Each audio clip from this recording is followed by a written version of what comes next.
So, moving on to the technology. I'll show you a little bit about what an air scrubber is and how an energy recovery system is, but I think it's first important to say, well, how do we go about this? In other words, yes, we built air scrubbers. So you can see this picture here. We've got a farm. It's an American farm.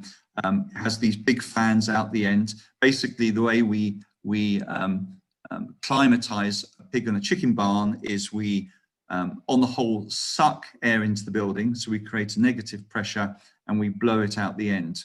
And depending on what time of the year it is, if it's in the summer, obviously we're having to push a lot more air through the house to keep the animals cool, because of course you've got a lot of animals in there producing a lot of heat, and we need to keep them in a comfortable zone. So the idea is that we're pulling air through the building and pushing it out the other side.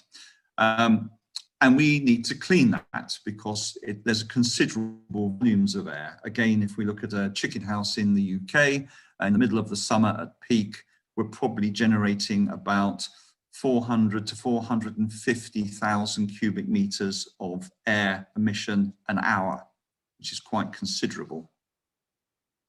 So we first of all need to determine how we're going to address that to achieve some level of emission reduction, okay?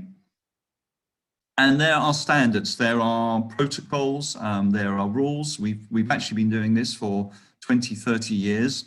And there is a document that's published centrally from Europe called the BAT. Again, this is another document I can share with you afterwards if you want it.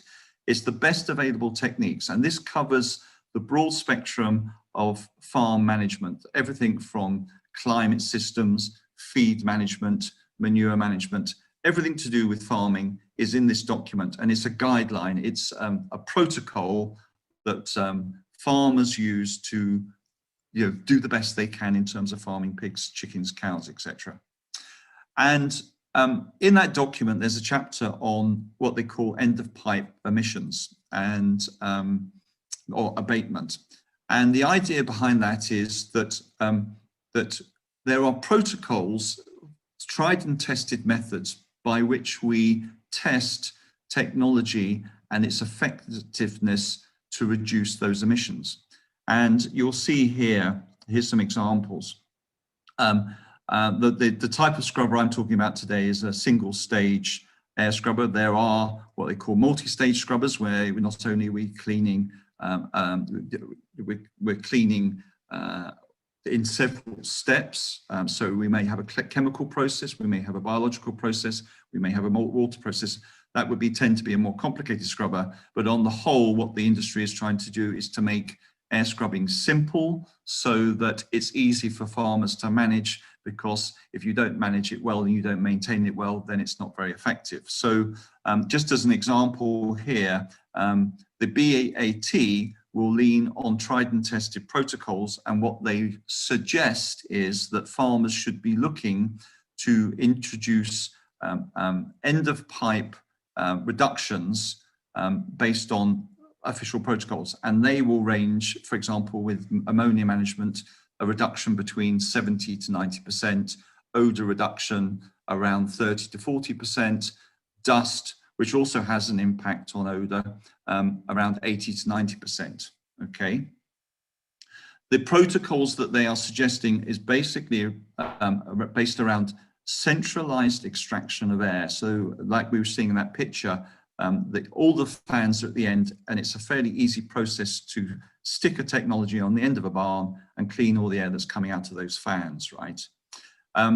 It also alludes to the fact that retrofitting old buildings where maybe there's extraction points all over it can become challenging because, of course, you don't have that central point of extraction management.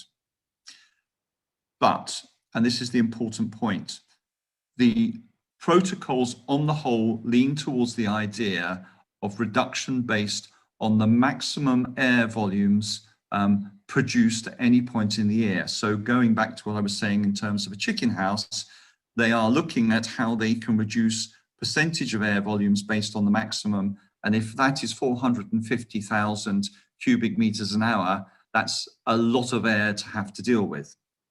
Okay.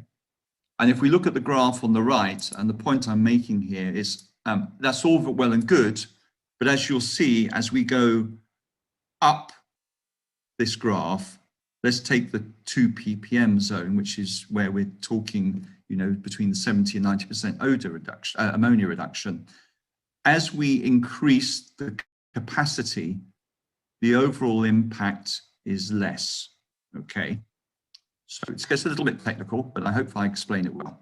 So in fact, what happens is the more money you throw at the problem, the less effect it has. Let me try and explain.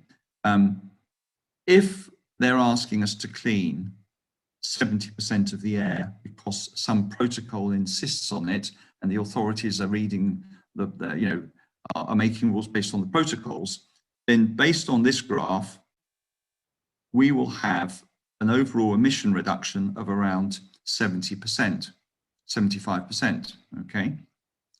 If we were only cleaning 30% of this air, we would achieve just under 70%. So what I'm getting at is this scale here, which is proportion of air cleaned, is not only the level of technology you have to put in, but it's also a cost graph to the farmer, a big investment for little benefit.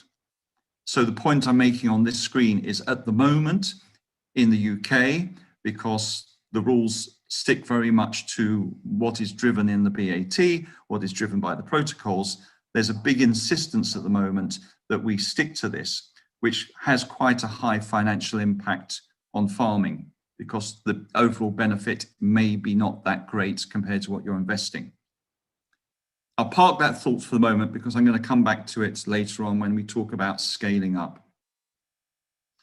I made the point here, 30% air cleaned is greater than 70% emission reduction, and more to the point that if we stick to these rigid rules in air scrubbing, then we will only ever have a 5% growth a year, because farmers will only ever invest in it if they're forced to.